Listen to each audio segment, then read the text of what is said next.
मुरार थाना अंतर्गत ग्राम ओझा बराव में एक सूचना प्राप्त हुई थी कि लक्ष्मण शाह के नाम के व्यक्ति हैं जो अवैध हथियार के साथ में घूम रहे हैं। इस सूचना के तुरंत उपरांत में एसडीपीओ डुमराव साहब के नेतृत्व में एक टीम का गठन किया गया, जिसमें एसएचओ मुरार थे, तकनीकी रूप से जो हमारे टीम के मेंबर्स थे वो रहते हैं। उन सभी टीम मेंबर्स ने जब वहाँ पे छापामारी। नमस्कार, आप देख रहे हैं बक्सर तक। चलिए नजर डालते हैं आज की खबर पे। बक्सर एक ही रात डुमराव अनुमंडल की पुलिस ने 3 हथियार बरामद किए। हालांकि यह बरामदगी 2 अलग अलग थाना क्षेत्र से हुई है। मंगलवार को यह जानकारी एसपी शुभम आर्या ने मीडिया को दी। उनके अनुसार मुरार थाने को सूचना मिली थी ओझा बराव गाँव के लक्ष्मण शाह के यहाँ अवैध हथियार है। पुलिस ने वहाँ रेड की तो उनके घर से एक 2 नाली बंदूक व 29 कारतूस बरामद हुए। पूछताछ में उसने बताया कि यह हथियार मेरे पुत्र पवन कुमार को हरिंदर यादव ने दिया है। पुलिस ने इस आरोप में उन्हें गिरफ्तार कर लिया। पुत्र की तलाश की जा रही है। इसी गांव से जुड़ी एक और सूचना मिली। सुरेंद्र राम के पुत्र के पास भी अवैध हथियार है। पुलिस ने सूचना का सत्यापन किया तो वहां से भी एक देसी कट्टा बरामद हुआ। इस बालक को पूछताछ के लिए हिरासत में रखा गया है। यह कार्रवाई में मुरार के थाना अध्यक्ष कमल नयन पांडे, उमेश व रितेश का योगदान है। तीसरी सफलता डुमराव थाना के सौरौधा गाँव से मिली है। वहाँ भी सूचना मिली थी कि इस गाँव के नथुनी राम शराब का अवैध कारोबार कर रहा है। डुमराव के एसडीओ आफाक अख्तर अंसारी के नेतृत्व में वहाँ भी टीम भेजी गई। पुलिस को देख एक व्यक्ति भागने लगा। पुलिस ने उसे दबोच लिया। पूछताछ में पता चला कि वह नथुनी राम है। उसके घर की तलाशी हुई तो वहां से एक देसी राइफल बरामद हुई। इस पूरी कार्रवाई में डुमराव के थाना अध्यक्ष शंभू कुमार व निजाम अख्तर का महत्वपूर्ण योगदान रहा। मुरार थाना अंतर्गत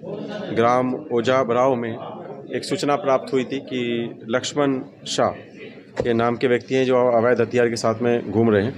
इस सूचना के तुरंत उपरांत में एसडीपीओ डुमराव साहब के नेतृत्व में एक टीम का गठन किया गया, जिसमें एसएचओ मुरार थे, तकनीकी रूप से जो हमारे टीम के मेंबर्स थे वो रहते हैं। उन सभी टीम मेंबर्स ने जब वहाँ पे छापामारी की तो इसके क्रम में 2 बेसिकली हम लोगों को जो उपलब्धि मिली है उसमें एक हुआ नाली की जो राइफ़ल थी, एक वो अवैध रूप से रखी गई थी, उसको हम लोगों ने बरामद किया है। इसके अतिरिक्त एक देसी कट्टा जो है वो भी एक बरामद किया गया है। इसके अलावा 29 जिंदा जो कारतूस है वो इनके पास से पाए गए हैं, और मोबाइल और एक हाथ में लोहे का पंजा। इसके साथ में एक विधि विरुद्ध बालक जो है उसके पास से भी कुछ जो देसी कट्टा था और अन्य आपत्तिजनक सामान था वो भी बरामद हुआ था, और उनको भी हम लोग माननीय न्यायालय में उपस्थापन कराएंगे। इन सभी का जो है आपराधिक इतिहास है वो खंगाला जा रहा है। सर, कितने खतरनाक हथियार थे ये जो पकड़े? एक 2 नाली की बंदूक थी और एक देसी ग्राम सुरहोंदा पड़ता है, वहाँ पर जो थे एक नथुनी राम है जो शराब की अवैध बिक्री करते हैं, और इनके पास में जब हम छापामारी करने के लिए गए तो इनके पास से एक देसी राइफ़ल जो थी वो भी बरामद हुई थी, और इस संबंध में इनके ऊपर आगे का कार्रवाई करते हुए एक कांड दर्ज कर लिया गया है, और अन्य इनके जो साथी हैं उसमें अगर कोई संलिप्तता है किसी की तो उसके बारे में हम लोग छानबीन कर रहे हैं। उसको भी हम लोग अभी कान देने की कपाट कर रहे हैं। जी नहीं, राइफल के कागजात नहीं। Thank you.